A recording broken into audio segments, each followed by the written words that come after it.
जय जगन्नाथ सांग मैंने चलतु मुझे आपण पाखक एक दमदार रेसिपी नहीं आसी।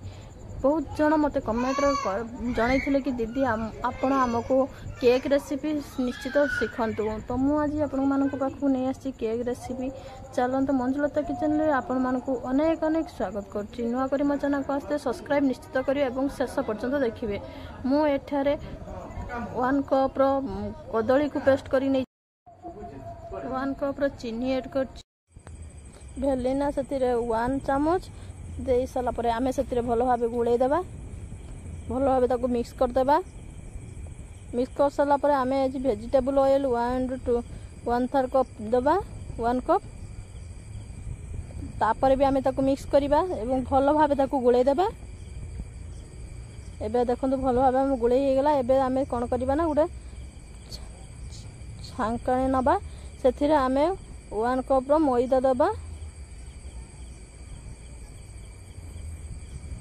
1 स्टेप बेकिंग सोडा माने जेटा को आम खाइबा सोडा बोली कहू देकी आम ताको भल भाव एमती छांकी देबा।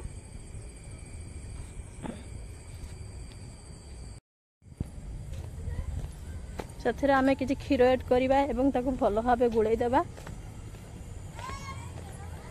क्षीर आउ अल्प किसी दरकार अच्छी तो से मात्रा क्षीर आमर दरकार आम से मात्रा क्षीर दे भल भाव गोलेबा।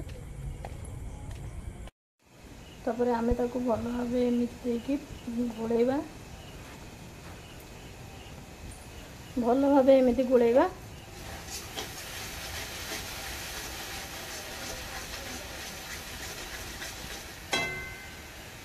एबे हमर केक बैटर रेडी हो आसलानी। एबे चलते आम गोटे पात्र नवा पात्र रे किछि तेल बुलेवा तेल एड कर सारा परे आम कहीं जिनसटी आम भल भाव उठिबो तो आम से तले गोटे जरी एड करवा जरी को आम भल भाव देबा।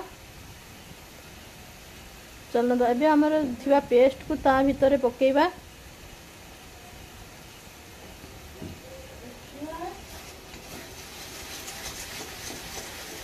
एबे हमर संपूर्ण भाव रेडी हो गला। एबे आम गोटे कढ़ई नवा कढ़ई या रखिकी आम किसी टाइम गरम करने छाड़दबा 5 मिनट रु 6 मिनट गरम करने छाड़दबा। तापर एबे आमर कढ़ई गरम हो आसलानी। एबे आम रखिबा जंतुणी को आम से रखा 40 रु 45 मिनट आम लो फ्लेम रे रखा घोड़े रखा। एबे देखो आमर संपूर्ण भाव केक रेडी हो आसलानी। एबे गोटे टूथपेस्ट रे मुझे चेक करछि देखंतु एबे संपूर्ण भाव आमर कंप्लीट हो गलानी। एबे आम ताको शीतल करिकी आम ताको गोटे छुरी साहाय्य रे धीरे धीरे करिकी काढ़िबा।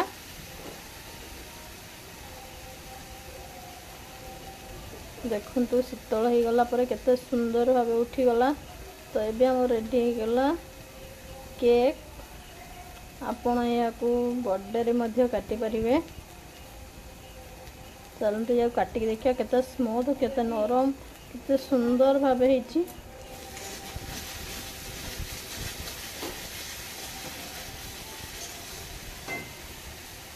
वाओ एमिति थरे घरे बनै खातु एवं मो सहित शेयर करंतु। नुआ करी मो चैनल को आस्ते सब्सक्राइब निश्चित करेंगे।